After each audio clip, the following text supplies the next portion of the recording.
Do you also need a way out of social anxiety? This video is for you. I had a comment underneath one of my videos that goes as follows.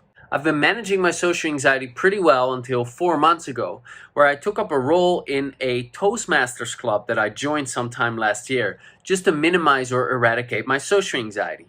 Just for your information, a Toastmasters Club is a non-profit public speaking organization for people who want to overcome their fears or become better speakers or something of the like. And what you do is you prepare speeches and then you get feedback from people on how well you did, and it's a very pleasant environment and all that kind of stuff. And they also have different kinds of roles, such as keeping the time, and they do table topics where you have to free flow for a minute at a time. It's pretty cool. I've done it myself way in the beginning before I found tapping, and I recommend it. You know, it's a good way to test and see if you get triggered, and if you get triggered, you have something to work on. Anyway, let's continue. I volunteered to be the timer, only for me to visibly be shaking in front of everyone when I was called to do my role.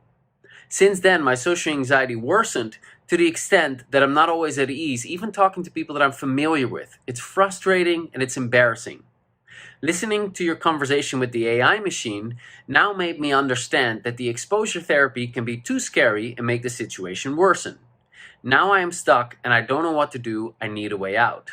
So basically what he's saying here is, I was doing all right, then I started facing my fears, and then in that facing of my fears, I was shaking. That was seen by others, and I started worrying about that, and now my social anxiety is even worse than it was. And I thought that facing my fears was the answer, and if it isn't, now I need a way out. What's the way out?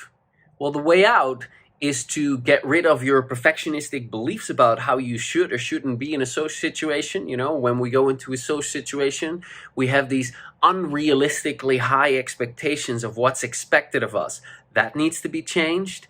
You probably are dealing with some kind of a negative identity belief, such as I'm not good enough, or there's something wrong with me, or I'm not okay the way I am, or I'm bad, or I'm guilty, or I'm flawed, or whatever.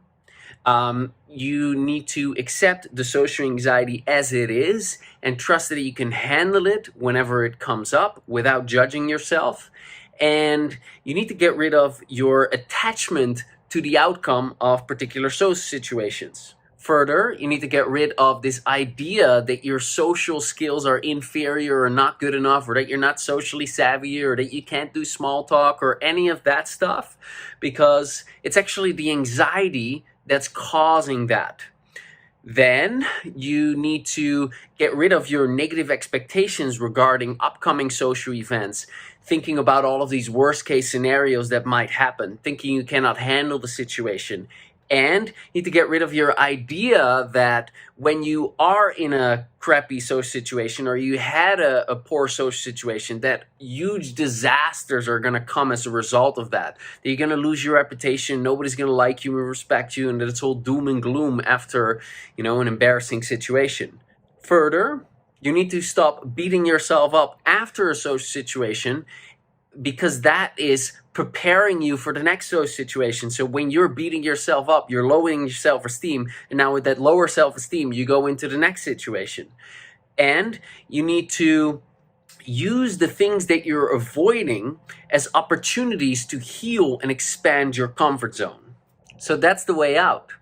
Now, I'm giving you all of this rapid fire a little bit to have you understand, okay, actually, that's quite a bit of stuff, because that might help you realize, okay, this is not a quick fix. I'm not going to be over this just by snapping my fingers, or I'm not going to be over this by consuming more information. I actually need to do something about it. Now, the person in question who wrote this, he actually has been taking action. He actually has been doing something about it. It's just that the strategy that he was using of forcefully facing his fears wasn't very effective. So he's looking for a different kind of strategy. Okay, so I'm imagining that I'm talking to you right now. What I would recommend is that you learn about tapping, learn about the psychology of the socially confident, learn about the psychology of change, and then learn how to use the tapping to overcome social anxiety. Okay, and that is actually something that you can learn. But once you learn it, you actually start taking action. You start using these tapping skills to address these problems that I mentioned before. Now, these problems that I mentioned before are predominantly beliefs, patterns, negative emotions, traumatic experiences, and negative fantasies. And the tapping is super powerful for that. But I cannot say in 30 seconds or even 5 minutes, well, do this, this, and this, and this, and now you've learned tapping, and now you know how to address it. It takes time to learn and understand this. But if you want to overcome this problem, you actually can. All right? It just, are you going to put in a little bit of time to learn this? And soon as you learn the tapping, which is really quick, you can already start using it to get relief. And your problem will start to shrink. With it, you can start shrinking the problem within a day. You can have reduced social anxiety in a month of applying this. And by applying the tapping in the right way over a period of time, you can actually get to a place where there is none of it anymore, where you're just at ease, where you're comfortable, where you're chill with yourself. This is not an outside-in approach where like, oh, I'm going to do this thing to gain confidence. No, this is removing the obstacles inside, getting rid of the conditioning to you feeling safe, just being yourself. Social ease is just your natural state.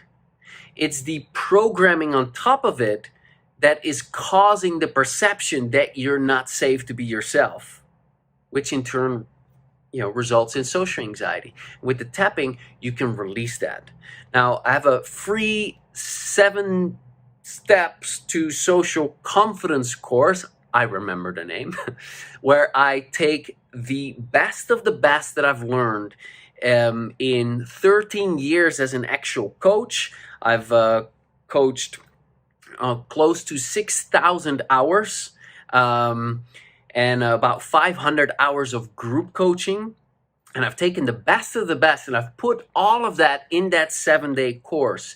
And in it, you learn a lot about the psychology of the socially confident, why it is that you're dealing with this problem, why a lot of other approaches haven't worked, and what will work. Further, you get some of my best podcasts, and I released like 500 plus of them. You have guided tapping experiences. You learn to understand the one biggest obstacle to change, and it's just really, really powerful. After these 7 days, you really understand, okay, this is why I've been dealing with this problem. This is why I can't seem to overcome my social anxiety, and I now know what to do in order to get rid of it.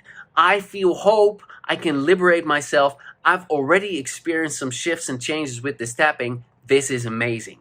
Now, if this sounds like something that you're interested in, you can go to bit.ly/social confidence now.